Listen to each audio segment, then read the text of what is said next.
I fell asleep and woke up to a gun on my forehead, pressed against my forehead, and Jim saying, "I love you very much, but I will kill you. Stay awake."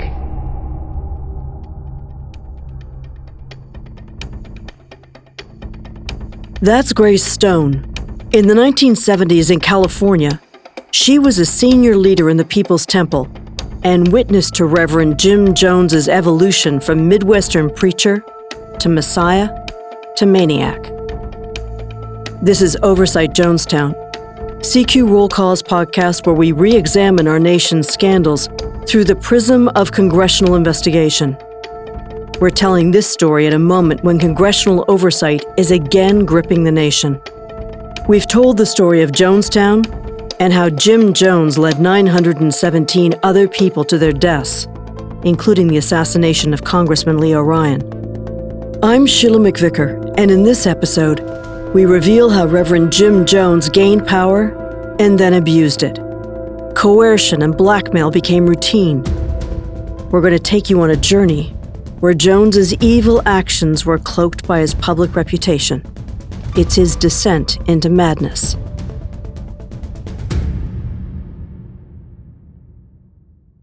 But we begin in the American heartland.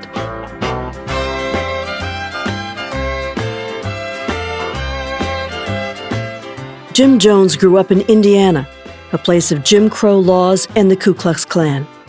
As he began to find his way in the 1950s as a white evangelical preacher, he found something else, a cause. And that cause was racial equality.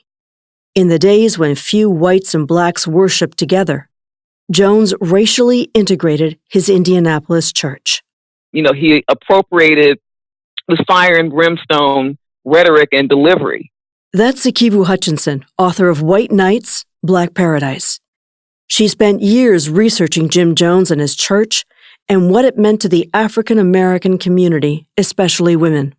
That was quite attractive, to not just black folk, but folks of all different walks of life who were looking for a charismatic, highly messianic figure.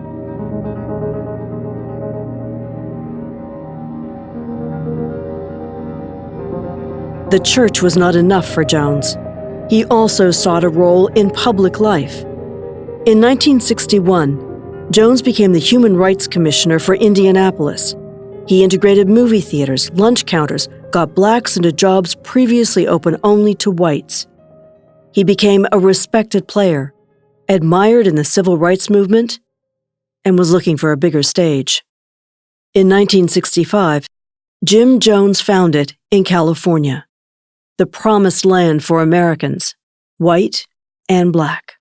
You also have, obviously, during this period, the 50s into the 70s, the civil rights movement, the Black Power movement, the women's movement. So, all of these movements are converging in the period in which People's Temple becomes active. And for more than a decade, Jones capitalized on the women's movement, the Democratic Party, and most of all, Black Power. The Black Panthers, led by Huey Newton, allied with Angela Davis, posed fundamental questions. How could African Americans win not just citizenship rights, but real economic and political power? But when African Americans arrived in San Francisco and Los Angeles, they quickly found that they were systematically shut out of living wage jobs. They were shut out of equitable housing. They were shut out of equitable education. And when Jim Jones moved into San Francisco, he intentionally centered his church at the heart of the black community. He practiced dramatic faith healings and demanded racial equality.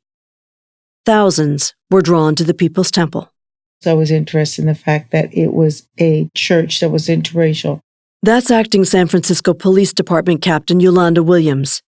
She was born into a middle-class African-American family that fell on hard times after her dad became ill.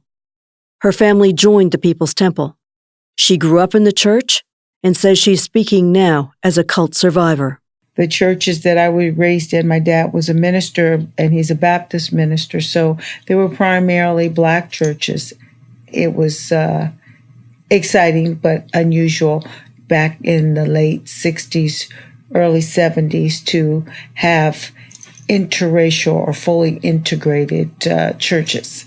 With more than 70% of the membership of the People's Temple African American, many of them women, and many of them senior citizens, Jim Jones deliberately allied himself with the Black community, using Black power to enhance his own. And then you got the Black Panthers that are in love with him. They think he's great. He's doing good stuff. He embraces Martin Luther King. He embraces all of these things that are near and true and dear to a Black person. Jones is cunning, strategic, self-promoting, with a knack of placing himself in the center of public events. Let's listen to an introduction at an event featuring San Francisco's political stars, Angela Davis, Mayor George Moscone, and as Master of Ceremonies, Assemblyman Willie Brown. From the religious community of San Francisco, a young man came upon the scene, became an inspiration for a whole lot of people. He's done fantastic things.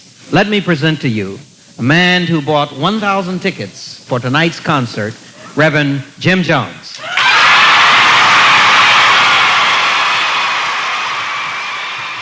This tape, like all the tape in this episode featuring Jones's voice, is part of the collection of the Jonestown Institute, a repository of documents and original research.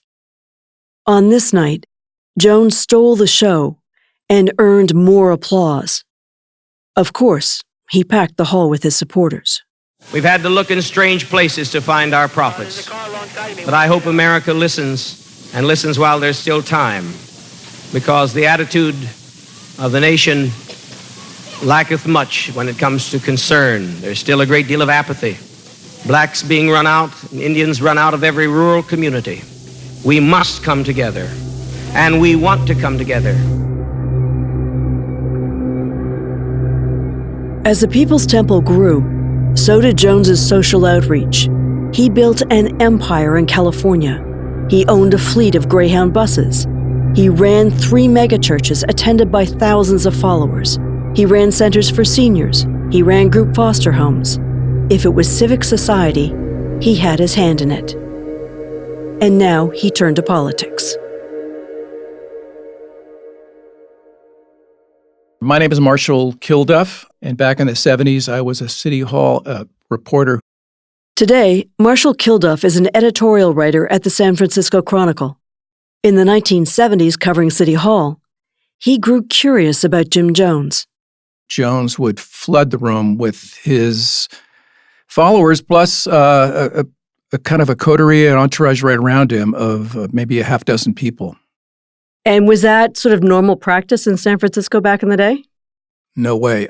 This was very different. The way he would arrive, sweep into the room, kind of overtake it with the size of the group he was with, and that was just not the rule, not the norm at any of these pretty boring City Hall meetings.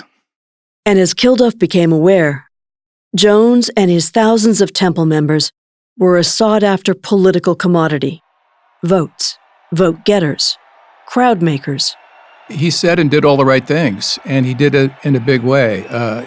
He worked the field very hard. He knew what to do, and I think he was successful. And that bought him a measure of acceptance and political protection. When Rosalynn Carter, the wife of the Democratic presidential candidate Jimmy Carter, came to town to campaign, it was Jim Jones who provided the enthusiastic crowd. They clapped like crazy when she was introduced. The whole thing was central casting, a dream. And also, again, there was a racial face to this. The old people, young people, family. It was kind of a dream come true. And if you're a campaign organizer or you have need of bodies to fill a room, this guy was a godsend. And in the fall of 1976, just before the presidential election, it's Mrs. Carter on the phone with the Reverend Jim Jones. I can't say how moved I am. I usually don't lack being a preacher. I don't lack for words, but I'm deeply touched. Is there anything particular that we could do for you? The recording made by the People's Temple is faint, but Rosalind Carter is calling to stroke the ego of Jim Jones, saying that Jimmy Carter had asked her to call. As Jones himself well knew, Mrs. Carter was calling because Jim Jones had votes, thousands of votes.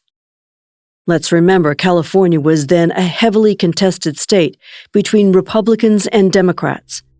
And in the 1976 presidential election, Jimmy Carter lost California, but carried San Francisco. In late-night phone calls, Jones strategized with his aides. I think we ought to try to get into both the Republican and the Democratic Party. Asked her to do a rundown on our registration and see who in the hell's in the 5th and 6th Assembly districts that can vote, that as a resident won't get us in some fucking trouble.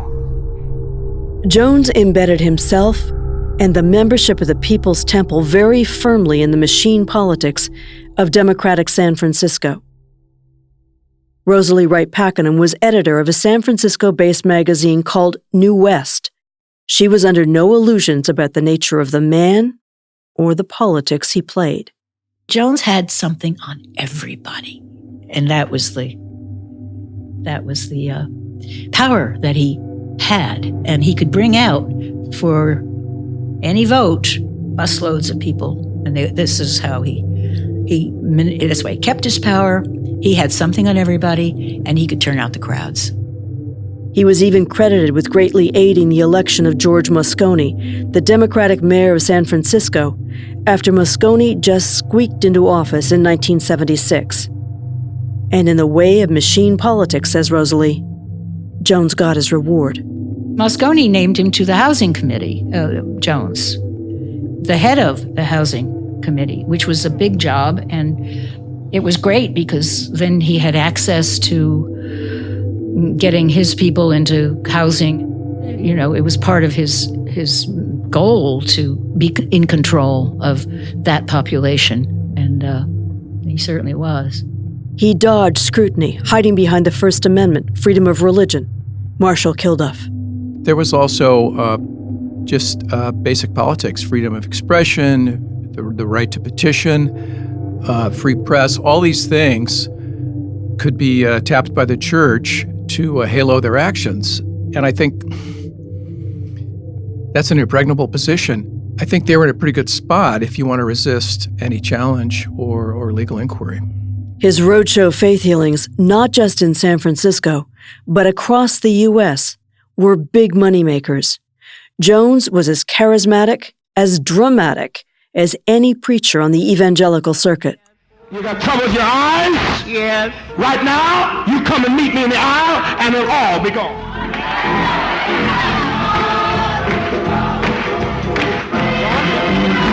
Is it gone? See clearly? See clearly? Beautiful? Every finger clear? Every finger clear? My eyes clear? What's the color of this pen? White and what? Green, right. There she goes. As time passed, his church morphed.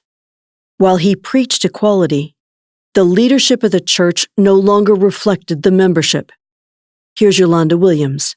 And then suddenly the hierarchy started to change in such a way that when we started to look at his counseling committee and his planning committee, they were primarily white folk.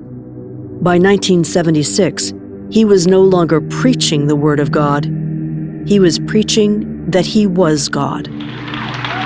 Now, if your God is so much better than me, why don't he do something about those folk dying in all those churches? He cursed the Bible. He praised the values of socialism and communism, and fostered among his congregation a sense of paranoia, coming repression, that the U.S. government was the enemy. The peril of power, comparable to Adolf Hitler, is evident today in America in every phase of its life. The atmosphere here is exactly like the atmosphere of Germany in 1933. Inside the People's Temple, now closed to those who were not members, Jones began to more overtly display his own demons, including his drug addiction, exert more control.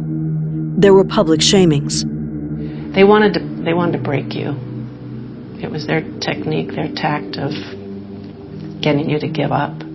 Here's Grace Stone again. In San Francisco at the People's Temple, she was in a leadership position as the head counselor for church members, a powerful position. So, first of all, nothing was done drastically in People's Temple. Everything was done very slowly.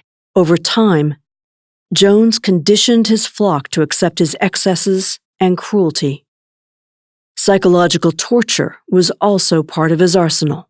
I was having a very hard time staying awake. In fact, I was biting my lip to stay awake. And for some reason, Jim had a gun that night. And he said, "Don't anybody fall asleep because I will kill you." And I fell asleep and woke up to a gun on my forehead, pressed against my forehead, and Jim saying, "I love you very much, but I will kill you, stay awake." Yolanda Williams has similar memories. As a young person, do you remember being aware of the darker side? Of people being beaten? Of children being punished? Or children being taken from their parents and given into foster care or to someone else to parent within the church? I saw it. I mean, I can't deny seeing it. But again, when you see something over an extended period of time, it doesn't appear to be different. It just appears to be a natural progression.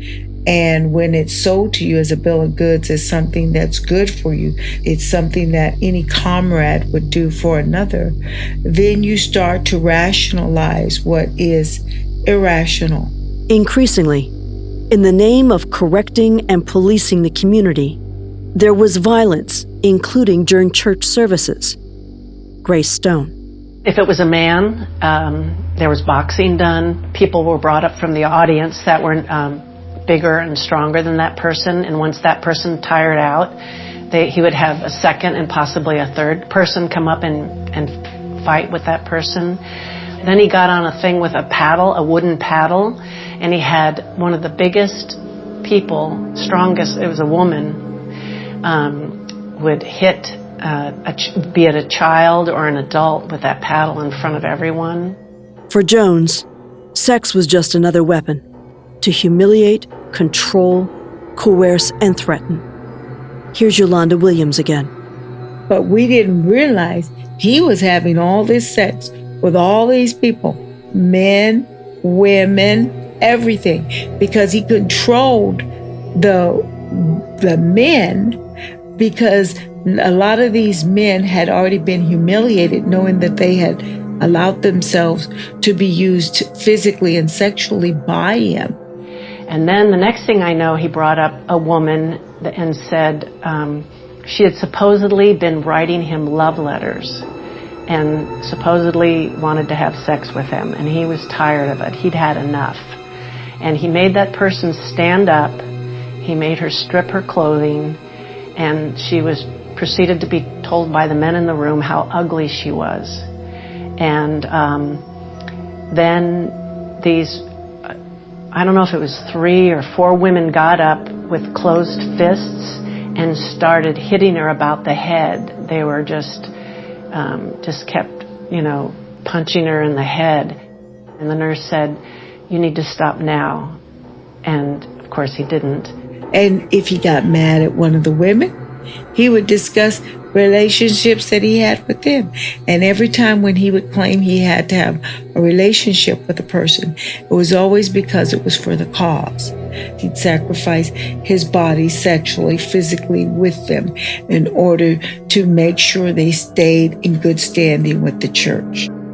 And eventually, in keeping with the socialist principles espoused by Jones, members were encouraged, really ordered, to give up their possessions, even their clothes, and live in communes, giving all their money to the church in exchange for a weekly pittance. And then they started doing communal living, I guess, of people that were single, young people, and it was both sexes, not just, all women or all men. And I think by living communal, those people that worked, Jones collected all of their money. Jones was amassing a fortune. Senior citizens, and there were hundreds of them, almost all black, with their Social Security checks, were cash cows. Their monthly allowances were turned over to the church. As evidence of sincerity, members were told to sign over the deeds to their homes, property the temple sold, and pocketed the proceeds. He was misappropriating state funds meant to support the emotionally disturbed, mentally ill, and foster children, all under People's Temple care. Other than the property that he had people sign over, other than the Social Security checks, the foster children checks, the pension checks, insurance policies, jewelry, and any type of stocks and bonds or things that you may have accumulated or acquired. And if you knew that your parent was dying or had a trust for you, try and make a deal with them prior to their deaths to try and get some early payout money. As Jim Jones's abuses grew, so did his paranoia. So he set up the need for flight, the need for a new safe place, as he put it, an escape route. Yolanda Williams recalls his words. You know, this is not a safe country for us anymore. If you truly love your black brothers and sisters, you wouldn't want to be in the United States anyway. This country is so racist. We need to create a utopia. We can create our own country, our own lifestyle where we can keep our doors unlocked. We can all be one big happy family. And I'm looking at some places, a place in Russia and this place in this small country in South America. It's called Guyana. When you look back on your teenage self and what you saw and what you rationalized, what do you think now? That it was pathetic. I knew that my parents stayed because of the fact of fear of what may happen if you attempt to leave after seeing what happened to others that attempted to leave the church even when we were in the United States.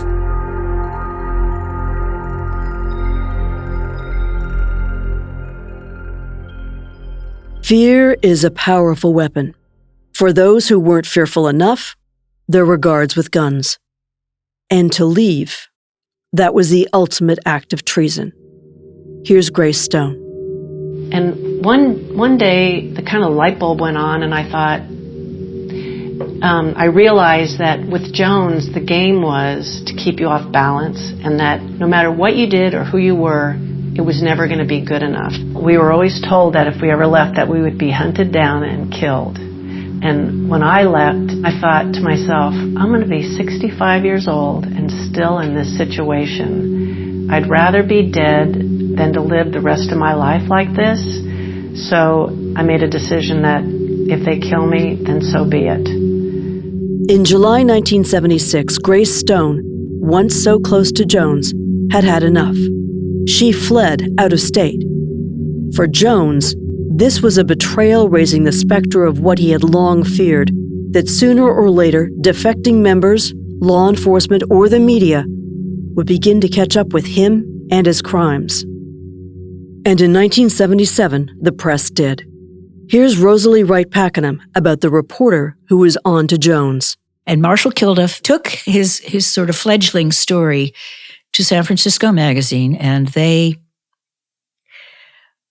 said, yeah, well, we'll look into it. And the next day, these bouncers crowded into the office of San Francisco Magazine, and the editor at the time said, I don't want to go near this. No, we're not going to do it. Those bouncers Rosalie talks about, they were Jim Jones's henchmen. What he couldn't get through political power or money, he tried to get through muscle. Rebuffed by San Francisco Magazine, Kilduff brought his story across town to Rosalie. And he put it down on my typewriter. He said, Rosalie, I can't get anybody to pay attention to this. So I read it. And then she said, let's do it. Here's Marshall Kilduff.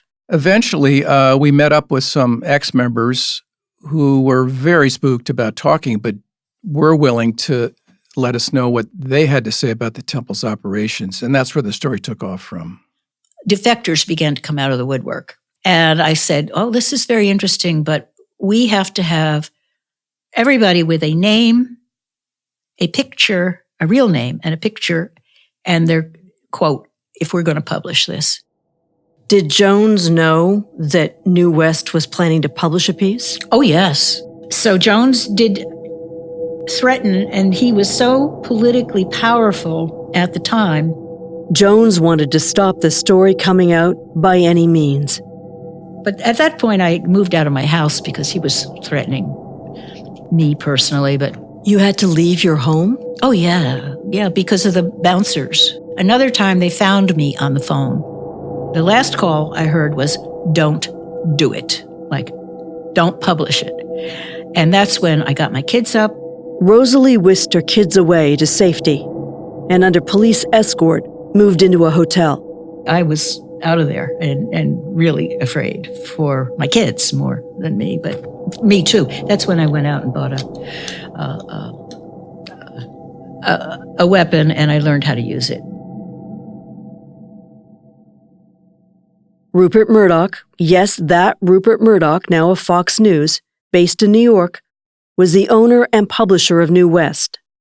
And he had Rosalie's back. Then he called and said, I know a good story when I see one. I will give you all the legal help you need. This was from New York. Because advertisers, I don't know if he got 500 calls or notes that they were going to pull their ads. Big national brands. Big national brands. And in any event, he supported us all the way, and everything went through his New York lawyers. And they gave us the go-ahead, and then they said, all right, you've got it, go with it.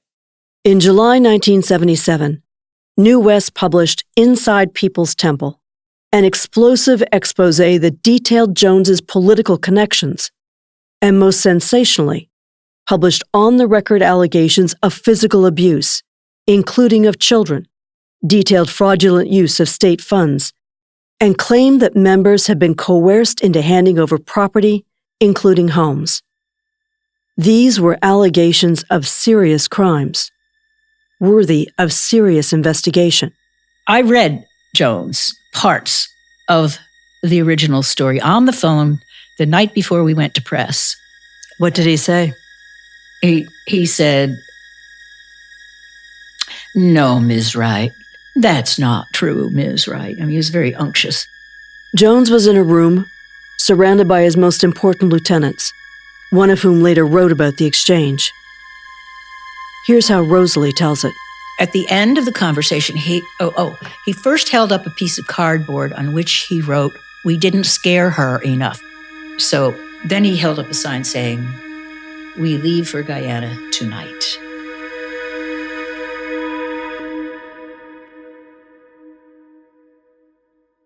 You might wonder where law enforcement is in all of this. There were crimes, corruption, and coercion. It turns out there was a small unit in the district attorney's office that was on his trail. But we're kind of set back because he said, well, you can't go after Jim Jones. You can't go after Jim Jones? Correct. And he said, do you realize who Jim Jones is? In our next episode, a tale of corruption, obstruction, and cover-up inside the San Francisco District Attorney's Office. Why didn't law enforcement ever press charges against the Reverend Jim Jones? Why didn't authorities stop Jones before he fled the country? And how did Jim Jones get away to commit murder?